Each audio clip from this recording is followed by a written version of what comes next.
Do you wonder if others are dealing with the same project management challenges as you? Not sure where to turn for guidance and leadership? Office hours are in session as we discuss project management and PMOs with global leaders, hearing their story and learning their secrets to success. Our goal is to empower you and help you elevate your PMO and project management career to new heights. Welcome back to Project Management Office Hours with your host, PMO Joe. Welcome, everyone, to Project Management Office Hours. We're the #1 live project management radio show in the U.S., broadcasting to you today from the Phoenix Business RadioX studios in Tempe, Arizona. I'm your host, PMO Joe, and for the next hour or so, we'll be talking project management and change management today. Before we jump into the show, just want to remind everybody and encourage you to go out to the Pmo Impact Summit. That free event is coming up on September 20th through the 24th. You can visit PMOImpactSummit.com to sign up for that. This is, I think, maybe the 4th or 5th year of the conference. It is a fantastic conference. Laura Bernard does an amazing job with her team to get a great lineup of presenters and speakers. This year, they have a wide range of topics included: agile, executive perspective, future readiness, leadership, organizational change management, PMO startups, project portfolio management, resource and stakeholder management, and strategy. So if any of you listeners out there are interested in any or all of those categories, I highly encourage you to go out and register. I personally have a session where Laura and I actually have an interview type discussion about stakeholder engagement, stakeholder management. So looking forward to talk to all of you out there on that. Again, that's September 20th through 24th, and you can go to PMOImpactSummit.com to register for that event for free. I also want to thank our sponsors, the PMO Squad and the PMO Leader. This is a reminder as well for everybody to head out to projectmanagementofficehours.com or Apple Podcasts, whatever your platform is. See all of our past shows and also get to know what upcoming episodes we have with amazing leaders from around the world. So that is it for now. I did mention change management a couple times on that intro, and with that, I want to say I'm very excited today to have Tim Creasey joining us. Welcome, Tim. Thank you, Joe. Great to be here this afternoon in Boise, Idaho. Yes, slightly before that here in Arizona. We're still in the morning time. But Tim, if you could take a moment just to say hello to everybody and introduce yourself so we can get to know you a little bit better before we jump in with some discussion. Very good. Well, yeah, I'm Tim Creasey, Chief Innovation Officer at Prosci. So I'd start with what Prosci is. We're a firm dedicated to help organizations achieve more successful outcomes in times of change, with the realization that helping our people adopt and use change is probably the biggest place we see leakage of overall project value. So that's, as a firm, we help individuals and organizations build change capability to achieve successful outcomes. My role is as Chief Innovation Officer, so I've really steered the innovation and research and thought leadership for the last 2 decades here at Prosci. Whether that's solutions for change management practitioners, for senior leaders to become better leaders of change, people managers to step into their critical role, even the project manager community, right, to become those partners and allies we need to drive more successful outcomes. So that's who we serve. And, my personal aha is to help people see change, the challenges of change as unlockable. Because, most of the time, I think we have the answers within. It's around how do we see the challenges in front of us as something that we can unlock. And taking the human side of change, demystifying it, taking it out of the psychologist's couch and making it something actionable that we can intentionally, do on purpose to drive the outcomes in our organization. That's really what we're all about. I love it. And I always try to get to know our guests a little bit better before we do the show, so it doesn't sound like just a stuffy interview, because those are boring, and I don't think anybody loves those. So as Tim and I got to know each other a little bit better, we have some common bonds over this year. It's turning into an agony of the Boston Red Sox collapsing season. Now with COVID, right, we're all been impacted by COVID. We're seeing the impacts of that in the Boston Red Sox right now. Tim, what's your What's your thoughts on the Sox these days? The Sox. So, Joe, I grew up in Colorado when we didn't have baseball. The Rockies only came when I was in high school. And one of my first jobs was actually as the radio board guy that ran the commercials in between innings. So I never had a baseball team. So my wife and I moved to Boston from 2003 to 2005 for me to do my MBA there.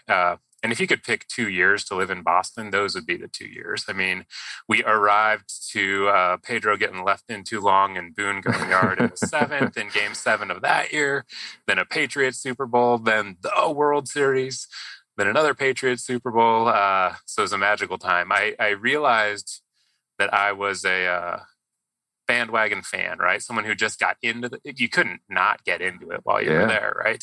Especially that magical 2004 season. But we're standing in the bar, they've won, and I'm jumping up and down with my hands going above my head, This is when I realized I was the bandwagon fan. As I looked over and I see a 24-year-old guy with tears pouring down his face on his phone with his grandpa. And I look over across the bar over there and I see a 65-year-old man with tears pouring down his cheeks on the phone with his son. And so I realized I was along for the fun ride, not the 86 years of misery, but it was certainly a wonderful town to be a part of. And now they just kind of win every other year. So kind of got used to it there.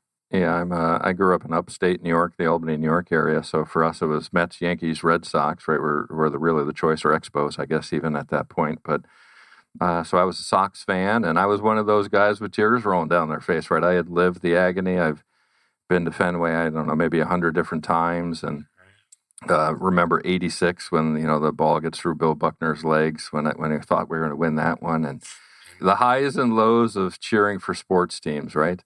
For sure. Well, I was actually sitting in the Boston Beer Works right across the street from Fenway for Game 4 of that ALCS when Poppy went yard right after the steal of second base. So magical times for sure. Absolutely. Growing up in Colorado, the three most important sports teams for me were the Denver Broncos, and the Denver Broncos. So that's kind of where I sit. Yeah, I love the Broncos. I was a Steelers fan, well, still a Steelers fan, and Broncos were always my number 2. They seemed like the West Coast version of the Steelers back in the 70s and 80s. For sure. So, it was weird today on LinkedIn. Prosci had posted about the show, and I was like, man, I got to comment on this. What am I going to say about the show? And I put in there, it said, project management and change management are like peanut butter and jelly. They're both great independently, but when you bring them together, it's just awesome, right? So much better, right? Yeah, and I think I love the frame, right? That they, I'll give you a couple of turns of phrase that I've played with too. One of them back in 2004, we started using complementary disciplines with a common objective. That they are complementary in nature in terms of, as long as we align on the fact that we're both here to land this change to the best value to the organization. And if we agree that that's the flag on the horizon, change management and project management are expected allies, expected collaborators kind of in that journey. And Graham Bullen, he's one of the master instructors at Prosci Canada. He introduced me to this turn of phrase that he created earlier this year that I just love, that project management prepares the solution for the organization. Change management prepares the organization for the solution. Oh, I like that one. And just like you said, a peanut butter sandwich or a jelly sandwich, it's all right. But it's when we bring the two together that we actually enable the organization to manage the two sides of every change, the technical side and the people side. So. Yeah, and the reality is, by definition, right, a project is a unique endeavor that's causing change in an organization. How big or small that change is, of course, depends on the project, but every project has change. Therefore, our discipline, the project management discipline, would benefit greatly if we could understand change better, the impacts of it, how to manage it, how to help teams adopt to it. What are your thoughts on that? Yeah, I think you're spot on. We've used the language about the difference between a project challenge and an adoption challenge. Because I think you're right, Joe, and a lot of this has happened over the last 20 years, that we've started to appreciate that because I said so isn't enough to get a change to take place in an organization. Right. And those old value systems of control, predictability, accountability, my grandfather's GE that he started and retired from, those value systems might have reinforced that how high was the right answer. But times have changed. And the more we empower employees to own their work and to own the outputs of their work, the more we encourage them to take accountability and be involved, we have a different obligation to them in times of change. Instead of just saying, instead of expecting how high is the answer, our job is to prepare, equip, and support them through the journey we know that they're going to have as an individual. And I think it was with Stuart Easton, the episode you did with him, where you're talking about the real value. What are we actually trying to achieve or deliver from our projects and initiatives? And I think you guys used the cloud-based CRM system as an example. And I think that's a beautiful example of translating the project challenge into the adoption challenge, right? The project challenge is rolling out a cloud-based CRM system. The adoption challenge shows up in how my salespeople arrive each and every day, and how customer service executes their job. And so it's above and beyond a stakeholder mapping. It truly gets into defining, what does this change, this project, mean to Andy, Becky, Charlie, Debbie, Eddie, Franny, Jerry, Harry, Izzy. Those are all alphabetical. I don't know if you got that. I always thought it was so clever, and no one else has ever thought it was clever. But I was waiting to see where you're going after Izzy, right? Yeah, that's kind of where I drop off. But Andy, Becky, Charlie, Debbie, I've been talking about them for over 10 years, because Andy, Becky, Charlie, Debbie is how changes actually come to life in the organization. And so this allyship, partnership of project management and change management is about achieving successful outcomes by tending to, those two critical sides of the coin. Here's the thing, Joe. The people side of change, it's there whether you pay attention to it or not. Right. Just like you said, there is always going to be a people side of change, whether we're tending to it, providing thought and intent and structure and purpose, or are we leaving the people side of change up to chance, which I think is kind of the historic approach that we're stepping out of. When you're rattling off the people, I'm surprised you didn't go Andy, Debbie, Kevin, Alice, Roger to give us some ADKAR, right? Give us some ADKAR? Yeah, I went alphabetically, and I have a friend whose daughter, Alexandra, she's always disappointed I don't mention Alexandra. So if Nisha's listening, we'll do Alexandra, Becky, Charlie, Debbie. Another thing we have in common, you mentioned your grandfather at GE, coming from the Albany, New York area. Actually, Schenectady, that's the birthplace of GE. So all of my dad and uncles and grandparents and everybody was a GE. So I'm a GE kid. That's obviously branched away from that and traveled around to get away from the GE mindset. Hey, nothing wrong with GE, but the reality is they've struggled over the past decade, right? Because a lot of change management activities that they haven't been able to handle too well. Yeah, change. There's an article we've used in our training programs for years that comments on the number one reason leaders get fired. And we always think it's not hitting financial marks, but when they actually survey board members, it's failing to implement the changes we need to implement in the organization. That is what we charge. That's what we pay and charge our leaders to do, is to shape the organization and help lead it into what we envision it could be. And right out of that falls projects, change, and the adoption and usage of the solutions we come up with. Because, the change landscape is littered by projects that were designed to meet requirements, delivered on time, on budget, and created zero value to the organization. And most of the time, and here's the problem, Joe, it didn't actually create zero value to the organization, because we spent all the money and time trying to build that solution. Negative value, yeah. We're talking about a huge net opportunity cost. Mm-hmm. And because we thought we could just tell people to change, we left all of the value in the project sitting there to chance. So even when we talk about the ROI of change management, Joe, we talk about it within the context of the ROI of the project. Mm-hmm. And so we ask this question, we call it the key question. What percentage of this project's ROI depends on people adopting and using the solution? What percentage of this project ROI depends on people showing up in a new way? Yeah. And then I offer up sometimes what I call the punch in the gut question behind that, which is what percentage of our budget, resources, mind share are we actually dedicating to helping people adopt and use the solution? And how much of it are we putting into designing the technical solution? And we see this huge disconnect between how critically important adoption and usage is and how little we tend to it. Now, that tide is turning over the last 2 years, right? As we respond to the pandemic, we're seeing a hugely people-dependent portfolio of change that organizations are bringing forward. So let's, before we get too deep into this, because I see where we're headed and I love where we're headed, but setting some baseline definitions, right? Because in project management, change management as a term can have multiple definitions, right? There's change management, like a change request that we're going to change the scope of the project, organizational change management, change in the sense of transformation. We're going from old to new. So lay some pavement for us here on definitions of change and change management to make sure we're all thinking the same way. Yeah, and I would add in a coin purse as another change management technique, Sure. right? Yeah, the phrase has been used a lot of different ways. And so I tend to try to anchor to what we deliver, not necessarily what we do. So if what we do is the discipline of change management, there's process and tool there.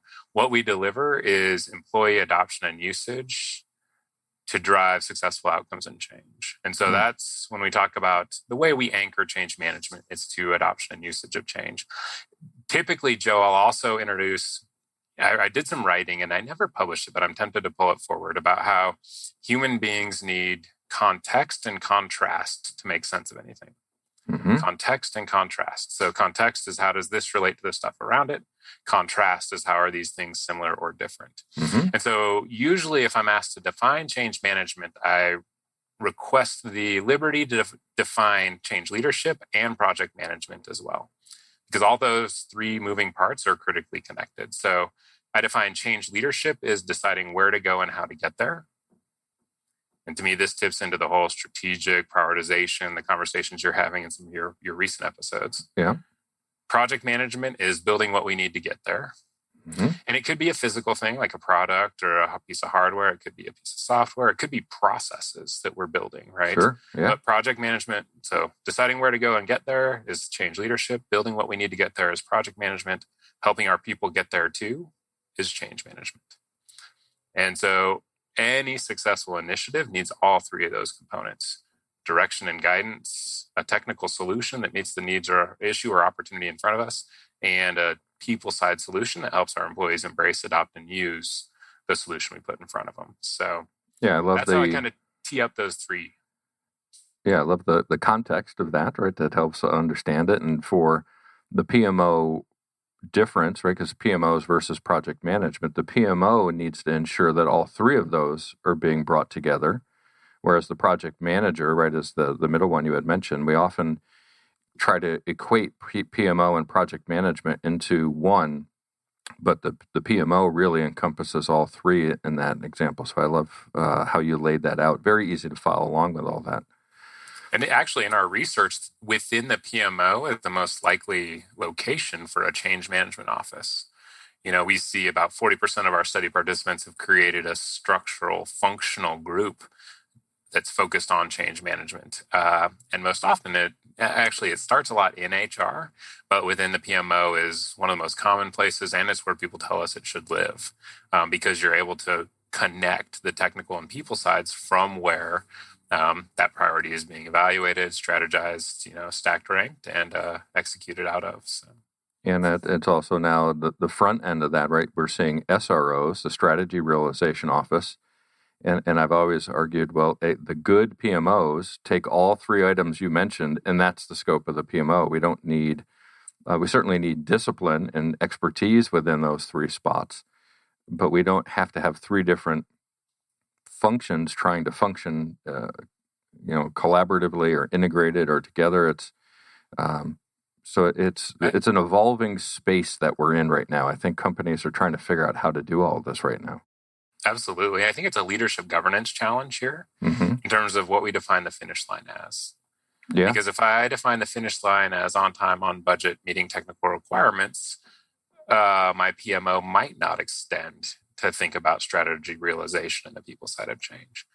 When we define the finish line as delivering the expected improvement to the organization through this effort, then I think you've created that platform for I would say, enlightened PMO, like you described it, to really lean into the people side and the change leadership components. I was working with a client down in Australia that actually created a benefit realization office as well, which I think will be another interesting way for this discipline to start to go. And it actually lived between the PMO and the business, the organization, to pick up the solution the PMO had generated and help do some of that translation into operations that can sometimes get lost when we get too obsessed with the technical side of the coin and we forget about that people side of the coin. Yeah, and that's that kind of definition up front, the finish line. That's where with the PMO squad, we use purpose-driven PMO. That's our approach that we use. Because if we try to say all PMOs are created equal for the same reason, it's foolish, right? That's not going to be. So if we start with why do we exist, right? What's our finish line? Then we can handle everything that comes after it. Absolutely. But too often today we see PMO leaders going from company to company trying to implement the same PMO in multiple organizations, and they don't exist the way they need to. And I think it was either you and David or you and Stuart that were talking about that purpose component. And it prompted me to think about this framework that I introduced a couple of years ago called a 2-by purpose statement. 2-by. So it's to achieve what by doing what. I like that. Say that again. To achieve what by doing what. So we call it a 2-by purpose statement. And what came out of the conversation, and again, I apologize, I can't remember what episode it was, but you all used, again, that CRM example. Installing the CRM solution is a buy. It is not a to. Right. And when you get a project team together that hasn't expanded kind of that strategic horizon, I guess, they can often define the to achieve what with the actual buys, right? Yeah. They've taken all the by doing what's and put that into the twos. And so the 2-by purpose statement, I mean, I'll get a team together, get 5 people around a table, have them each write theirs, and then we'll flash them up. Because it's really interesting, right? You can start to see where the intentionality is, where the focus is. And if we've started to create that value chain disconnect between the activities we think are important and truly what we've set out to achieve. So yeah, and the neat thing about the 2-by purpose statement, right? I could write one for Prosci as an organization to enable our clients to achieve their desired outcomes and change by helping them build individual and organizational capabilities. I could write one for the discipline of change management to capture people-dependent project return on investment by preparing, equipping, and supporting our people through the changes they're experiencing. I have a thing called the ROI calculator that calculates the ROI of change management or projects the ROI of change management on a project. I could write a 2-by statement for that, right? To build commitment and buy-in to the people side of change by quantifying its unique contribution to expected overall project outcome. I even wrote one for myself, like a personal one. Oh, nice. I published this on LinkedIn Pulse a while back, but yeah, my own personal 2-by. And so we use them a lot. Right now we're in the strategic planning process inside of Prosci. And we have written 2-by statements for each of the 3 strategic initiatives, right? And then we've encouraged each geographic market to write their own 2-by and how they'll support it. So it's kind of a fun way to start to anchor to that, this whole idea of anchoring to the why. I heard you reference Sinek's Golden Circle, purpose-driven, it's certainly in the air. And we found that the 2-by purpose statement becomes a really fun kind of construct to anchor to. Yeah, I think that the other show you were referencing there was with Antonio Nieto Rodriguez. Oh, okay. Yeah, where we had talked about that. And we do a similar exercise, right? Where when PMO squad goes out and works with organizations on purpose-driven PMO, we'll take the stakeholders in a room and independently ask them to write out the mission statement for the PMO. And in 8+ years, we've never had 2 executives give the exact same answer, right? Because that's never been defined. We're not aligned. And if you're not aligned at the beginning, it's hard to reach the same destination if you're not on the same journey, right? For sure. I'll do it around project outcomes as well. Sure. Right? Particular project outcomes. And I heard, again, a story similar to this on one of your episodes, but I'm with a big pharma. We have a thing called the Change Scorecard. And the first cell is what are the results and outcomes we're trying to achieve from this project. And they were 2 years and $25 million in. I click into the cell. I said, okay, tell me what to type here. Yeah. And I tapped the mic, right? Is this thing on? you are 2 years and $25 million into this thing. Tell me what to write in terms of the results and outcomes we're trying to achieve. We gravitated back to the buys of the solution, and we could elevate it to achieve what's. And somebody pulled me aside and said, Tim, someone somewhere at some point in time could have answered that, but that evaporates over the life of the project. And so I think part of the project management office and the skilled project manager is retaining the why for changes, especially when things are changing so rapidly, or when things last longer than we thought they might have. You gave some techniques and tips there, which was awesome. We always love to get those for our audience to pull in. And I always wonder, do the employees of McDonald's eat McDonald's? So do the employees of Prosci follow Prosci, right? Or are those just sharing items with the audience, or do you internalize that and use that as well within the organization? No, it's a great question. And I've seen it play out.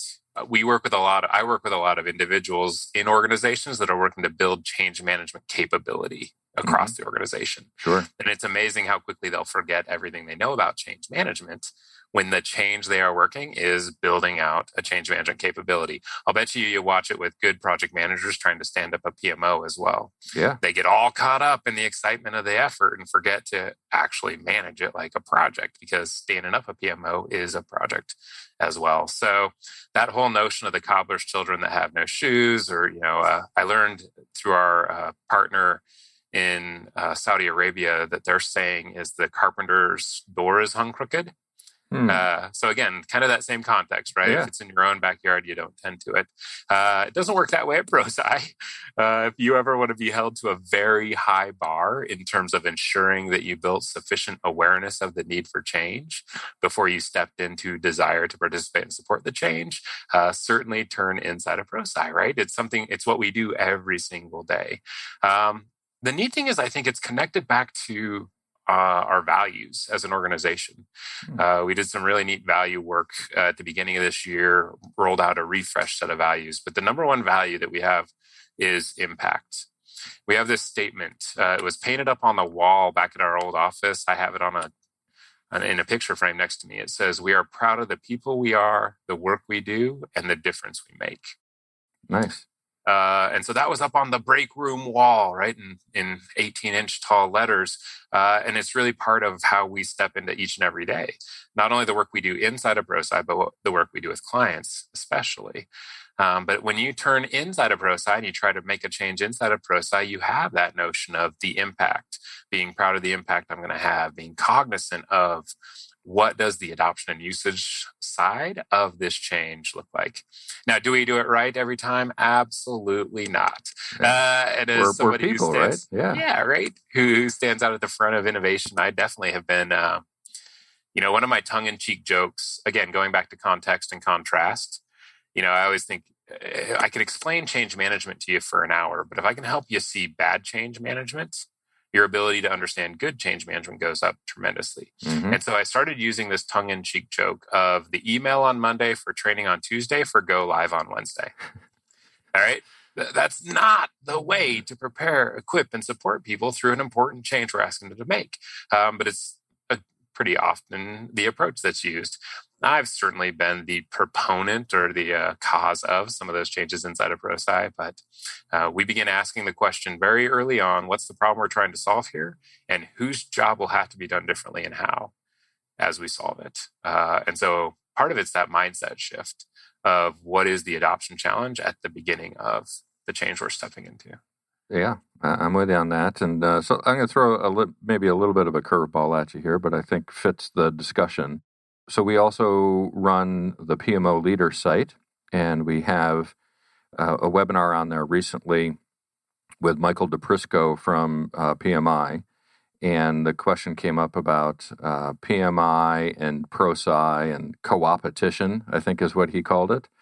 And somebody on the webinar audience had asked, "Hey, PMI has done a lot with Agile, but is there anything coming in the future with Prosci to kind of bring these two together in a more formal setting?" So is there Any breaking news? He didn't give an answer, like an affirmative to that. He just said, we work with a lot of partners and lots of things are always going on in the background. So any breaking news that Tim has to share with us of anything between PMI and Prosci?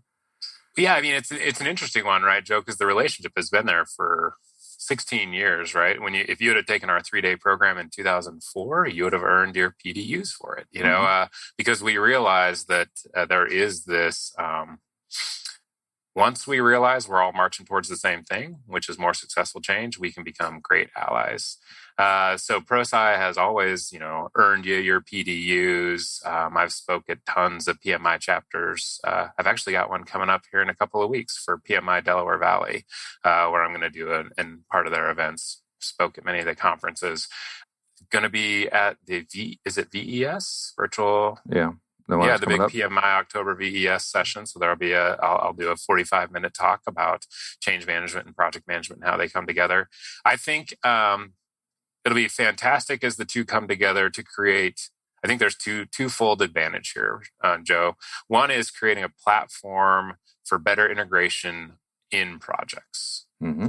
So on a particular initiative, how do we, if we were able to come together with other project management disciplines, can we form the platform for better integration of those two pieces?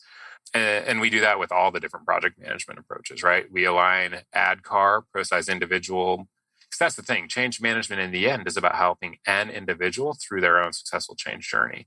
So whether you're using lean, whatever solution approach you're using, or even project management methodology you're using, I can align the individual milestones along your technical milestones so that we can increase the likelihood of delivering results and outcomes. So we adapt and adjust it to many of these different project management approaches. The better we can show how the technical and people sides come together on an initiative, the better integration we get of the disciplines in practice. The other thing that I think is really exciting is around this idea of, building multilingual change leaders. That the change leaders of the future will be multilingual. And I don't just mean English and French. Mm-hmm. They will need to be able to speak the languages of change management, project management, knowledge management, design thinking. All of these improvement initiatives become languages that skilled leaders will need to at least become conversant in. And so as PMI and Prosci start to come together there, we create even, I think, greater educational opportunities for folks in both or either of those disciplines. Yeah, I was in a clubhouse room a couple of months back, and somebody asked, should project managers become Prosci certified? Right, and that's just a big question, right? That's it's a personal answer, I think, but ultimately I was like, well, of course. I mean, what would be the downside of that? I mean, understanding the discipline of change as a project manager is such a complementary skill set that we often avoid, right? We think technical side of project management as opposed to the change and people side of it. How would you have answered that question if you were in that chat room at that time?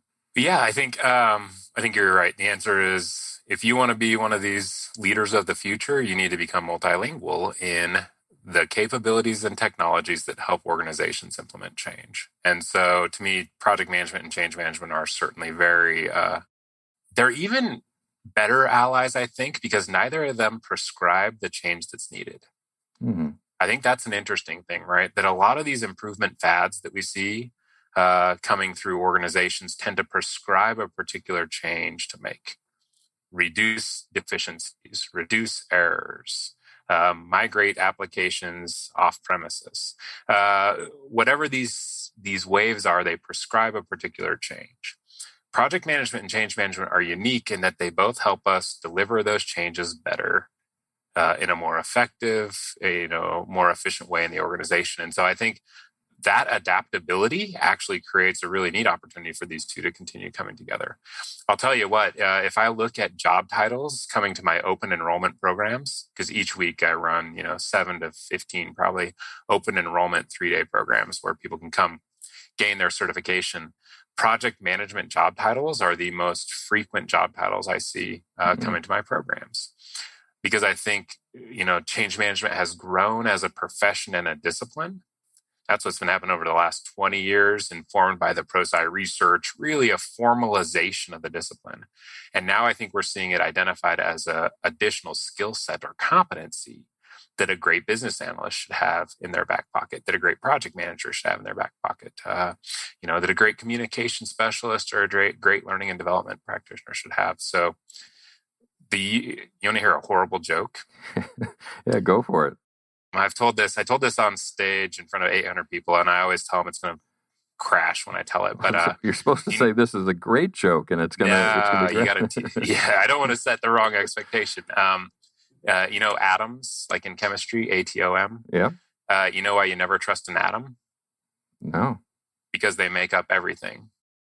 They make up everything. Right. And in the same way, human beings make up everything. And, human beings are what make up our organizations. So when we implement a change, the better we help our people through that change, the more successful we're going to be. And anything that's going to help us do that better, I often get the question, Joe, I wonder if you get this, can a person be both the project manager and the change manager on an initiative? Is that a question that you hear? Yeah, we get that all the time. We'll even get, why isn't the project manager the change manager? Yeah. And it's an expectation a lot, because we're a consulting firm, so we go out to clients, and their expectation is they're buying the resource that can do all of it. They can do the resource requirements gathering, the project leadership, the change management, and it's a lot of different disciplines, right? You don't, as you hire separate subcontractors building a house, right? You don't ask the plumber to wire the electricity, and that's what they do in the project space, right?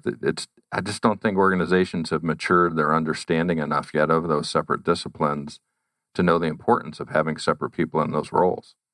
Yeah, it's kind of like because I think they're hiring the outcome, right? Right. They're hiring for change success. Mm-hmm. And then expecting that you're going to bring whatever it takes to make that up. But I think you're right that these parts like project management and change management are integrated in action, but there are specialties, mindsets, skill sets, competencies that are separate. I'll tend to answer the question two ways, metaphysically and practically. Practically is, does somebody have the number of hours it takes to address both the technical and the people sides of the change?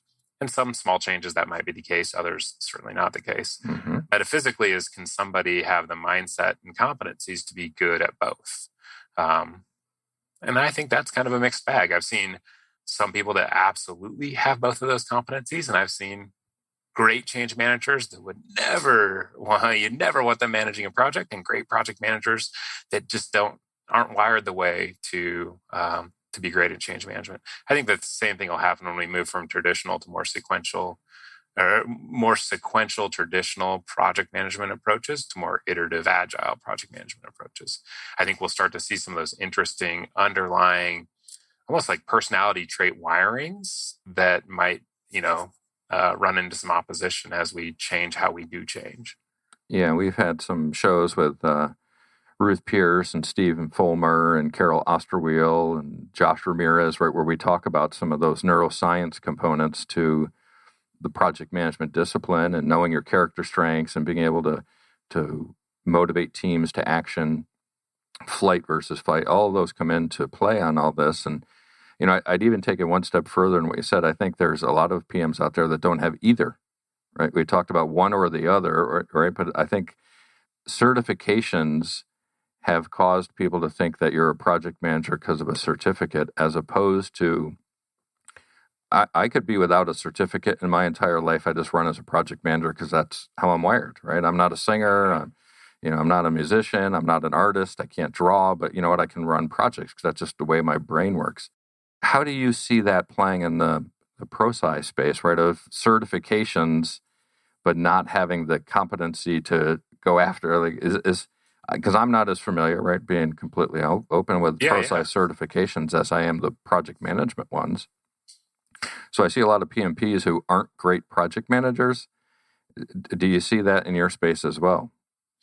Yeah, I think certainly. I mean, this is part of the conversation we see. In particular, you'll see it in the social media space. And I think there's kind of three different pieces, right? We'll start with two. Certification, it's binary, right? 0 or 1, had you achieved it or not by accomplishing whatever the requirements were for it. Yeah. How good are you at it is a different question. Absolutely. A driver's license doesn't mean you can go drive a race car, right? Luckily. Those are two different things. And so I think one of them, is part of this. Who's the anonymous army that's thinking that, Because we run into this conversation with the change management folks. They're like, oh, people think that if you have a certification, you're a great project manager or a great change manager. I'm like, who? What people? Right. Because none of the people that take the class have ever conveyed that to me. If a hiring manager ever were to tell me because they have the paper, they're qualified, we've got different conversations we need to be having there. So now I do think there is value in building common language and common shared understanding. Right? Absolutely. So, it's one thing to say I can be good at project management without the certification. But if I'm in a room with 6 other folks and we all need to at least have a shared structured set of understanding, set of language, that's where I think sometimes you get these folks that say, I've got 40 years, I don't need the paper. The paper is not to say, are you good at what you're doing or not? The paper is to say, do you have the knowledge and skills to be able to engage with these other folks who are also doing the same thing? So, a vision held by one is valuable to none. That's true in businesses. But it's also true in this notion of, if you have the vision of how to lead a project more successfully and you're the only one that has it, it's really not all that valuable if there's a bunch of us that are trying to get somewhere together. So, no, I like it. Yeah, the paper practice is a big conversation we see. A few moments ago, you had mentioned research in one of your answers. And so, the other thing I always get in conversations with people, the they type conversations again, is how do they know? It's all just BS, right? Where's the proof, right? Where's the backup for what they're trying to sell? Not specific to Prosci, but in general, right? That's out there. So let me throw it back in a Prosci context, right? All of these concepts make sense to me, but what's the historical context or research context for that? Yeah, great question. So Prosci was founded by an engineer. He was running these huge, massive process transformation projects. And he kept realizing that no matter how beautiful he designed the process, if people didn't follow it, he wasn't creating any value out of the project. And so Jeff Hyatt was his name. Again, a curious engineer that started to ask the question, why do some projects deliver outcomes and others don't? Mm-hmm. That's the fundamental foundational question, right? That Jeff began asking. And then we began asking and answering that question across a whole variety of different topics. I will definitely tell you, I'm a pretty big relativist. I don't know that there's right and wrong ways to manage the people side of change for a large project in an organization. The human beings are way too beautifully complex to say there's a right and a wrong, but there's better and worse ways. And so that's what we've aimed to do in building this body of knowledge around change management. And so I'll give you an example. What's the biggest mistake you've ever watched a sponsor make on a project? I thought it was ignoring it, right? To me is Yeah. So they just completely ignored it. So I could ask one person that question and I'd get a good data point. I'd get a good story from you, especially if we were drinking bourbon, right? Yeah. I could ask 10 people that question, start to see a couple of emerging themes, right? I could ask 50 people that question and start to see some significant patterns manifest themselves. And we've asked that question to 8,000 people over the last 2 decades. But in a particular study, I might ask 400 people that question. I do the analysis and discernment, and I come out with, here's the 7 biggest mistakes sponsors make in times of change. Is your sponsor definitely going to make one of those? I'm not going to put any money on that. Right. Can your sponsor find another way to mess this up that's not on one of those 7? Absolutely guaranteed. But those 7 help us understand how we can nudge the people side of change and our leaders forward to becoming more effective sponsors. The wild thing is if we look at the back end of the data, Joe, the more effectively we engage our people, the more effectively we apply change management, the more likely the project is to deliver results. And again, we've got about 6,000 data points that show a 6-fold increase when we go from poor change management on an initiative to excellent change management. in terms of likelihood of delivering the project objectives. And we get a threefold increase when we go from poor to fair, because there is so much poorly managed change going on out there. So yeah, we've got the correlative data. We have clients that will do analysis inside their portfolio of change. They'll do a best practice audit score for change management on each project, plus a realization of expected ROI on each project. Stack those side by side, and you start to see the correlations. The crazy thing, Joe, is that once somebody experiences a project where the people side of change is done with intent, with structure, that we begin by answering why now, what if we don't, that we have our senior leaders fulfilling the role of active and visible sponsorship, that we got our people managers on board ahead of time and prepped to not only be recipients of, but agents of change. And when we communicate openly and honestly, we know that this creates the conditions in which projects are more successful. Yeah, I can speak from personal experience. The last project I ever ran before I became the PMO manager for the first time, I ended up becoming Employee of the Year for that company, got the fancy trip, got to go along with all the sales guys, and we purposely, intentionally included change management on the project being executed by somebody other than me, right? We brought on a resource to do that. So that was a long time ago, before there was any gray hair in my beard, and I had hair. So that's so I believe it, man. For me, it's personal experience, right? It's the great teacher, and I've witnessed it. So that's fantastic. And I think, circling back to the CMROI piece, it's about delivering what you signed up to deliver faster and more completely than you thought you were going to. And so just simply starting to ask that question, what percentage of this project's ROI depends on people, and what are we doing to help them? Changes that. It's a great frame, right? It's a great reference point to get everybody focused on. We had a guest on. She's actually been on a couple times. Jessica Kuhn from Make-A-Wish America, and I got into ADKAR with her to have her describe how they utilize it. And but heck, she wasn't the CIO, Chief Innovation Officer at Prosci, to describe it. So I've got you now. I hope the audience understand ADKAR a little bit better and what that's all about. Yeah, very good, Joe. So ADKAR is that individual change model invented by Jeff Hyatt, our founder. It describes the 5 building blocks of successful individual change. So whether it's getting your kid to clean up their room, getting a neighbor to clean up their yard, supporting that local charity that you're involved with, or getting your people to start using Teams more effectively. Individuals go through these 5 building blocks. The first is awareness of the need for change. Notice that it's not awareness that the change is happening. It's awareness of the need for change. It's an internalization of why now, what if we don't? And if we can help a person get sufficient awareness, they say to us, I understand why. That's the milestone marker. I understand why. After that comes desire to participate and support the change. That's the personal decision to step out of your current state, to step into that transition, and to step toward that future state that we're moving toward. We all know human beings have free will, so we can't make desire, but we can nudge desire. And we know that there are personal motivators, organizational motivators, and in particular, the answer to what's in it for me. WIFM, we call that. Yeah. If a person achieves sufficient desire, they would say, I've decided to. So I understand why, I've decided to.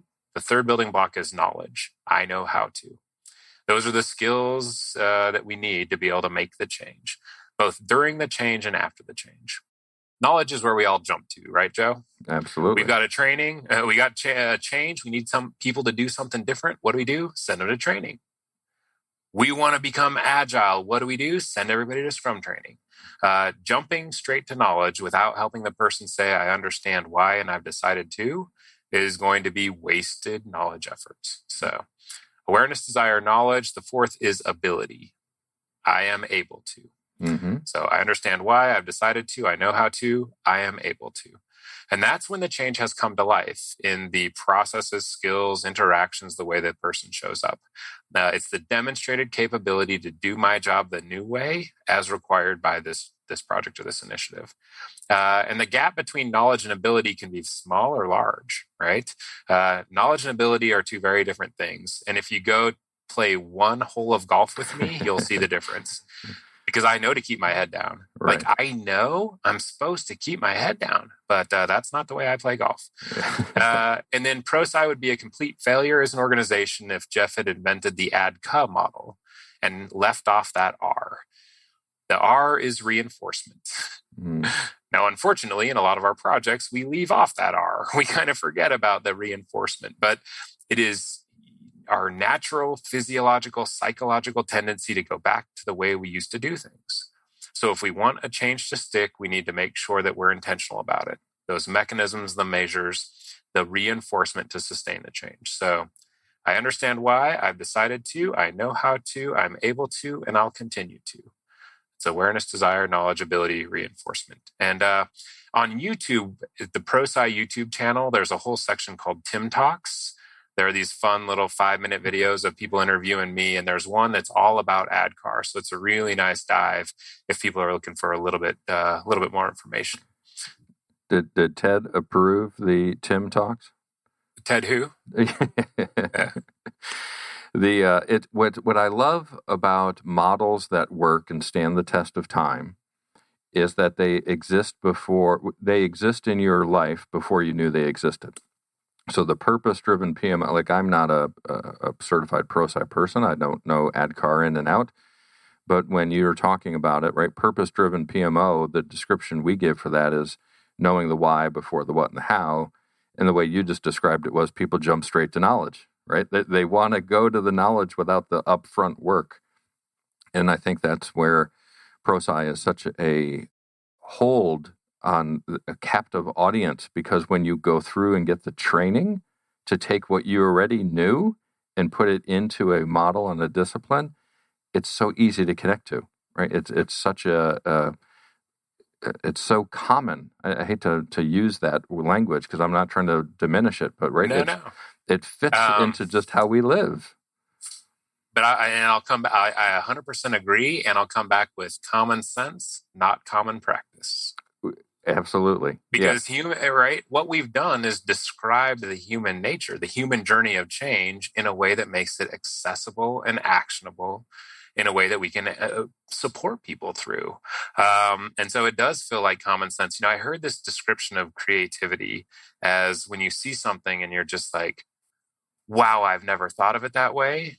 And there's no other way to think about it than that way. Like, of course, right? It's stunningly unsurprising, and you've never seen it that way before. And I think ADKAR sometimes gives people that, well, of course, this is how people navigate change. Look at that time I missed ability. Watch that. People can begin to tell their own stories and experiences of change into the ADKAR model. And I think the power of it, we call it a simple yet powerful tool. Because some things that are valuable at first pass are only valuable at first pass, right? Yeah. And our CEO, his name is Scott McAllister. He came out of a strategy, lean, Six Sigma consulting world. And he said, Tim, ADKAR is one of those things that the more I learn it, the deeper and more powerful it gets. So now we're doing full-on ADKAR force field analysis, so we're integrating ADKAR and Kurt Lewin's force fields. We'll do ADKAR milestone mapping. So you take a big project you're running. We start to lay out who are the impacted groups. And for each of those impacted groups, we start milestone mapping each of their ADKAR milestones. So we've built a roadmap of how each group is going to have to navigate this change, right? I've started building out ADKAR as a platform. How can you actually take gamification and see how it helps us make sense of people's ADKAR journeys? I've done ADKAR and design thinking in a really beautiful way. So in the end, organizations don't change, people do. Yeah, absolutely. Projects create adoption challenges and only create value if we can figure out how to help people over those adoption challenges. And so that's the kicker, is how do you give people an accessible way to make these challenges of change unlockable in front of them? So with a name like Puzz, I've had lots of fun times in my life where people have mispronounced that name. So that's why I'm PMO Joe now, so people don't have to struggle over that. And I've heard many different pronunciations of Prosci. Where does that name come from, and why didn't they call the company ADKAR, right? Or something a little more easy to pronounce? Is there a history behind the Prosci name? Yeah, there actually is a history. Jeff was researching how to name companies when he was coming up with the name of Prosci. And he stumbled across the notion, maybe a bit of research, a finding here or there, that if people mispronounce your name, they're more likely to remember it. And so there was a bit of intentionality around picking a name people would struggle to pronounce. It actually comes from a contraction of the words professional and science. Okay. So professional and science pulled together gives you pro-sci, but we do get called Prosci, probably more than anything else, especially in Eastern Europe. So I would imagine so, yeah. Well, Tim, this has been awesome, right? It's been a great education session for me, but in a way that I think, again, you mentioned simplification of it, right? I think it's so easy for all of us to understand. And in the project space, for those who run projects, boy, we've seen it. We know the difference of a good project, and we know the difference of good change management. Hopefully, we've provided some education to the listeners today to get them to say, okay, how can I get better at it? How can I maybe formalize it and take it into a discipline? So certainly thanks, Tim, for helping out with all that. And before we sign off, I want to give you an opportunity. How can folks get in touch with you? Is there anything that you have coming up? You did mention some events you've got coming up, but anything you want to share before we sign off today? Yeah, Joe, really appreciate the time. Thanks for having me. These live ones are always kind of fun, right? Because you never know which way they're going to go. But I really appreciated the time here. I think you're right. My hope is that we've given the listeners some of those keys to start to unlock the challenges of change. And these frameworks that help us describe our reality in a way that we can influence, I think, is one of those kickers. Because the people side of change will always be there, whether we tend to it or not. So Prosci.com is the best place to start. There are loads of free resources there, articles, thought leadership articles, blogs. There's countless recorded webinars available for replay for free, including a whole 1 hour about integrating change management and project management. So Prosci.com is the place to go. You can find me on LinkedIn. That's where I'm the most active, and often late in the evening. And sometimes the bourbon-inspired stuff is a little more fun than the midday stuff. And then if you're on YouTube, find the Prosci channel and those Tim Talks. There's a great one called Back to the Basics, a great one about ADKAR, and then some that go even beyond that around organizational agility as a strategic imperative for organizations going forward, and how we can all invest in growing the most important muscle we can grow, which is how to navigate change more successfully. Awesome. Thanks so much, Tim. I really appreciate today. And of course, thank you to all of our listeners. Please be sure to go out and visit projectmanagementofficehours.com.